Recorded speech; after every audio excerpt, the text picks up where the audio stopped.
Salut, c'est Clément. Dans cette vidéo, je vais vous présenter un test qui va vous permettre de déterminer si oui ou non vous êtes amoureux de la personne avec qui vous êtes.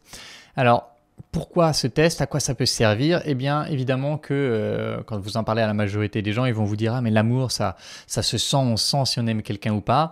Alors oui, la plupart du temps, sauf que s'il y a des conflits dans le couple, si vous êtes anxieux, si vous avez une tendance à vous remettre en question beaucoup, vous aurez moins accès à cette sensation de certitude par rapport au fait que vous aimez ou pas l'autre. Et donc, dans ces cas-là, pouvoir avoir une approche rationnelle de ce qu'est l'amour, ça peut compenser ce manque d'approche intuitive, et ça peut vous permettre de vous rassurer sur vos sentiments par rapport à une personne et éventuellement, si le test n'est pas très concluant, de comprendre ce sur quoi vous pouvez jouer pour éventuellement augmenter vos sentiments envers cette personne si c'est quelqu'un avec qui vous avez envie de construire quelque chose. Donc ce qu'on va faire dans cette vidéo, c'est que je vais vous montrer la méthode qu'ont utilisée des scientifiques pour déterminer comment définir l'amour et à partir de ça, je vais vous présenter une méthode pour en déduire si vous êtes amoureux de la personne avec qui vous êtes ou pas. Ce qui est difficile, c'est que les gens souvent ne sont pas capables de définir l'amour. Si on vous demande qu'est-ce que c'est l'amour, c'est compliqué, il y a ci, il y a ça, mais ils ont du mal à définir l'amour. Par contre, souvent, quand ils voient un couple amoureux, ils peuvent dire « ouais, eux, ils s'aiment ». Et l'idée, c'est donc d'utiliser un peu ces deux méthodes. D'une part, de demander à des gens de décrire ce que c'est l'amour, et d'autre part, de montrer des situations et de demander, par exemple, John, là c'est John et Judy, je sais pas quoi, ils sont en couple, etc. Mais John est jaloux. Est-ce qu'on peut dire que John aime Judy s'il est jaloux? Ce qui permet de tester ce qu'on appelle la centralité de l'élément jaloux. Et en croisant ces deux techniques, ils arrivent à faire une liste des éléments qui ressortent le plus souvent pour décrire ce que c'est l'amour. Et donc je vais vous montrer ce tableau-là tout de suite, mais en attendant, la méthode, il va s'agir de prendre la liste de ces éléments-là et de se demander pour chaque élément si c'est nécessaire ou pas pour nous pour considérer qu'il y a amour. Et ensuite, on aura notre propre liste de ce que c'est l'amour. Et parce que, en effet, pour certaines personnes, être jaloux, s'il n'est pas jaloux, c'est qu'il ne m'aime pas. Donc, ça veut dire que jaloux, c'est un élément central dans sa définition de l'amour. Alors que pour d'autres personnes, au contraire, s'il est jaloux, c'est qu'il n'aime pas. Et donc, ça va être important de comprendre que chacun a sa propre définition de l'amour. Et donc, je ne peux pas vous donner la définition de l'amour. Je peux vous donner une liste d'éléments qui ressortent le plus souvent chez les gens. Et à partir de ça, vous allez vous faire votre propre définition de l'amour. Et c'est ce qu'on va voir tout de suite. Donc, voici la liste. Alors, il y avait deux tâches, donc deux listes, mais c'est à peu près les mêmes, donc je vais vous en montrer qu'une. Vous voyez qu'à gauche, dans caractéristiques, il y a les éléments. Donc par exemple, investment in well-being, ça veut dire investir dans le bien-être de l'autre juste pour que l'autre soit bien et pas pour en obtenir quelque chose en retour. Enjoyment, ça veut dire j'apprécie passer des moments avec lui.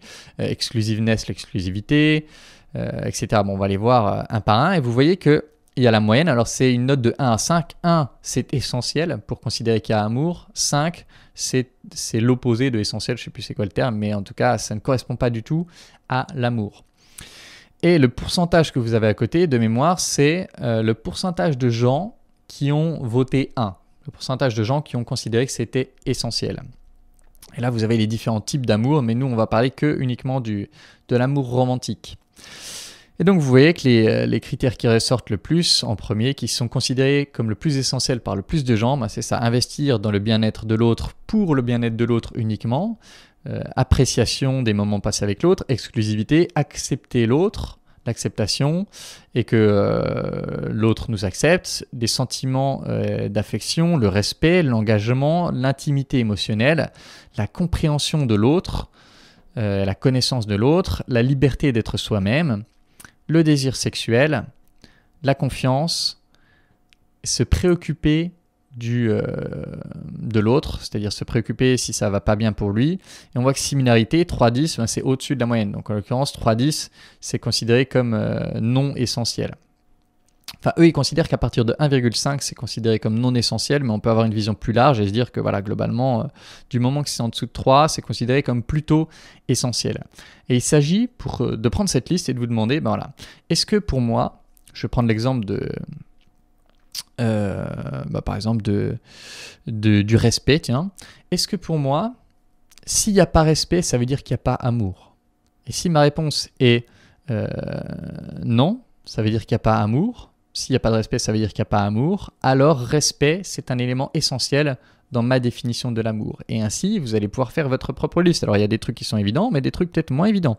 Par exemple, l'exclusivité, pour moi, ça ne fait pas partie de ma définition de l'amour. C'est-à-dire qu'il n'est pas essentiel de n'aimer qu'une seule personne.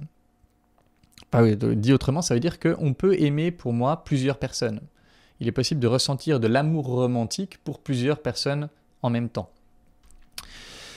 Et donc, exclusivité dans le sens ne ressentir de l'amour que pour une personne, ça ne rentre pas dans ma définition. Alors que vous voyez que c'est très très cité par la plupart des gens. Eh ben, ça veut dire que juste je n'ai pas la même définition que la plupart des gens. Et c'est ça qui compte. Ce qui compte, c'est ma définition à moi.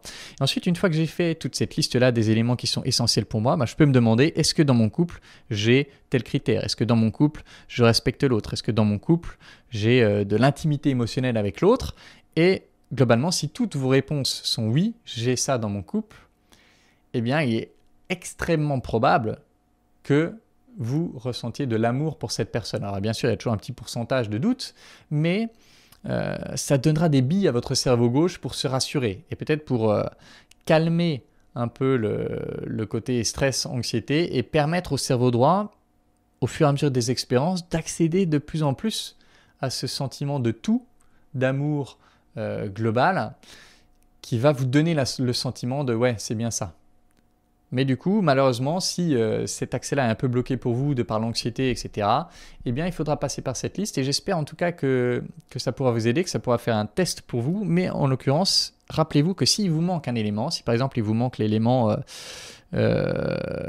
appréciation, c'est-à-dire on passe pas trop de bons moments ensemble, plutôt que de vous dire donc j'aime pas cette personne, vous pouvez vous dire tiens, qu'est-ce que je pourrais faire pour passer plus de bons moments ensemble?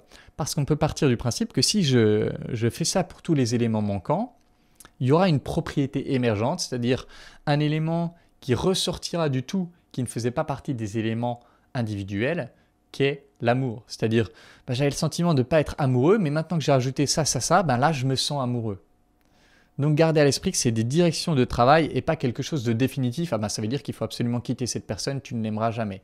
Alors, il y a des trucs sur lesquels c'est plus compliqué de travailler, mais voilà, j'espère en tout cas que ça pourra vous donner des directions de travail sur comment vous pouvez faire basculer un couple d'une situation de doute à une situation d'amour qui va vous faire vous investir plus et donner plus de chance à ce couple qu'il marche.